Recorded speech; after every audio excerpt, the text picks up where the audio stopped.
Bien, mesdames, messieurs, bonsoir. Je suis accompagné du colonel Lionel Jam de la section de recherche de Grenoble, qui prendra la parole après moi. Et dans la salle se trouve également maître Hervé Gerby, avocat d'une des parties civiles, qui prendra également la parole. Donc je vous ai invité à venir à cette conférence de presse pour vous indiquer les faits suivants. Le 7 janvier 1993, en début de soirée, les corps sans vie de Michel Chabert, épouse Marinescu, âgée de 43 ans, et de sa fille Christine Marinescu, âgée de 13 ans, étaient découverts par les gendarmes dans leur maison d'habitation de Sassenage. Ils avaient été alertés par l'employeur de la mère de famille, Michel Chabert, épouse Marinescu, lui-même associé dans l'entreprise en électronique du père de famille, car cet employeur s'étonnait de ne pas avoir vu arriver au travail ce jour-là Madame Michel Marinescu. Les deux victimes, qui se trouvaient dans leurs chambres respectives, avaient été égorgées. Au moment des faits, elles étaient les seules occupantes de la maison, du domicile familial. Le mari, M. Marian Marinescu, 45 ans au moment des faits et aujourd'hui âgé de 72 ans, était censé se trouver à la même période en Roumanie pour y passer les fêtes de fin d'année en compagnie de son fils, du fils du couple, qui était âgé de 8 ans au moment des faits. En dépit d'un travail acharné des enquêteurs et du magistrat instructeur de l'époque, les différentes hypothèses de travail travaillées justement par les gendarmes de la section de recherche et le juge d'instruction n'avaient pas permis d'aboutir à la résolution des faits. Cette affaire avait même fait l'objet d'une médiatisation particulière dans l'émission Témoin numéro 1 de Jacques Pradel le 23 janvier 1995, et cela n'avait pas permis donc de faire avancer de manière significative l'enquête. Pour autant, cette affaire jamais close par les juges d'instruction, ils ont été 5 à se succéder jusqu'à aujourd'hui, a toujours fait l'objet d'un suivi particulier et régulier par ces magistrats et par les enquêteurs de la section de recherche. Fin 2018, le concours d'un conseiller forensique de l'Institut de recherche criminelle de la Gendarmerie nationale, institut qu'on appelle l'IRCGN, et qui est situé à Pontoise, et de l'analyste criminel du groupement de gendarmerie de l'Isère, permettait une relecture complète du dossier et conduisait ces spécialistes à proposer aux magistrats instructeurs de nouvelles pistes et de nouvelles expertises motivées par les progrès scientifiques. L'enquête est depuis plusieurs mois instruite par 2 magistrates du pôle de l'instruction de Grenoble.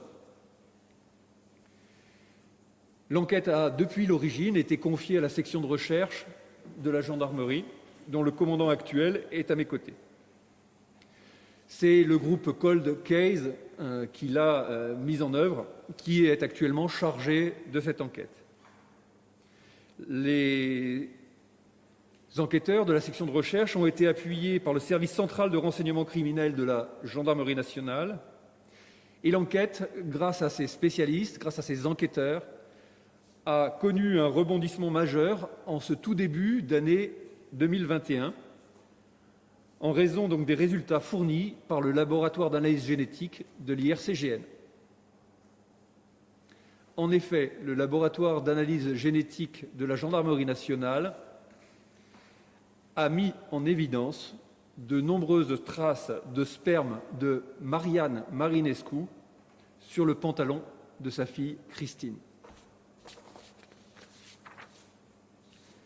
Ces données sans équivoque, couplées à un travail de relecture et d'analyse de l'emploi du temps du suspect, a conduit les magistrates à faire placer en garde à vue Marian Marinescu le 14 juin 2021 pour l'assassinat de sa femme Michel et pour le meurtre, précédé ou accompagné de viol, de sa fille Christine. Marian Marinescu a été déféré ce jour, mercredi 16 juin, devant les 2 juges d'instruction, et il a été mis en cause des chefs ayant justifié son placement en garde à vue que je viens de rappeler. Devant les enquêteurs de la gendarmerie et face aux éléments à charge présentés, il a indiqué qu'en supposant que ce soit lui, il n'avait aucun souvenir d'avoir commis les faits. Devant les juges d'instruction, tout à l'heure, il a souhaité garder le silence.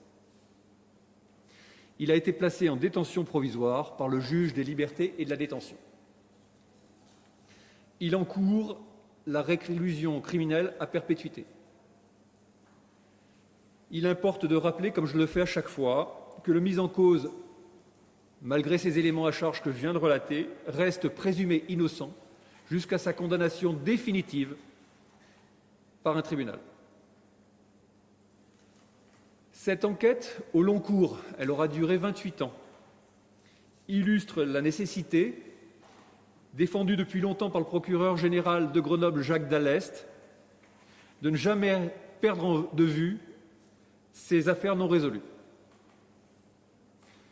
Dans le cadre du projet de loi pour la confiance en la justice, les députés ont d'ailleurs voté le mois dernier la création d'un pôle spécialisé composé de magistrats chargés de travailler sur les cold cases.